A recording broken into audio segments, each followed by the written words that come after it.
Today we'll be looking at the tutorial of Banjo-Kazooie and how it teaches the player how the mechanics within the game work, allowing the player to not only play the game but play the game well. The tutorial starts off throwing the player into the game, not giving any explanation of the controls and how to proceed. The game was designed like many other games at the time, forcing the player to press buttons on the controller to see what everything does. By doing this, the player learns the basic controls like walking and jumping. Due to the level design, the player is drawn forward because the only thing behind him is this house which you just came out of. After walking forward, because it's the only thing that you have learnt at this point, you walk into a mole and it starts an automatic talk sequence where the mole, called Bottles, tells the player what happened, giving the player a reason why they are going on this adventure. He also tells Banjo that he isn't strong enough and he needs to learn new moves before he can go and fight the villain of the story. He says he will be around the area to teach him.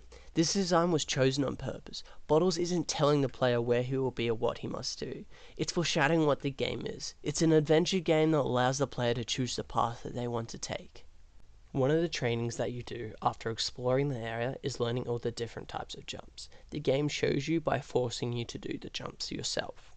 Once you finish the jumping tutorial, there are logs all around the area, and one of them you see a shiny gold ring.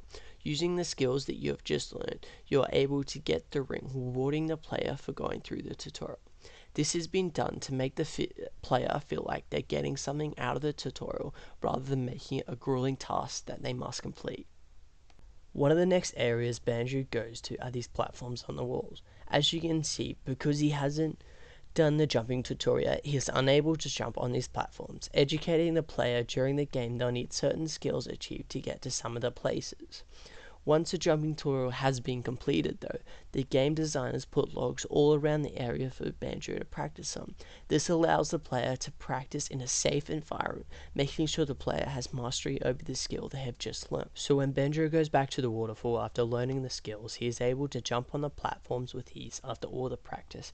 Again, rewarding the player, making them feel like they are accomplishing something. Even yet, if they want to push their skills, there's another reward for them, reinforcing that they are accomplishing something through exploration. Exploration is a huge motif that occurs during the tutorial.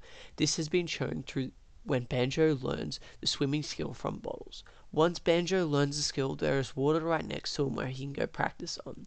When Banjo goes underwater for the first time, you see that there is a time limit where he can stay under the water for. This teaches the player through experience rather than the game telling them through text. Because the water is designed to be in a circle, it makes the player go all the way around to get back to where they came from.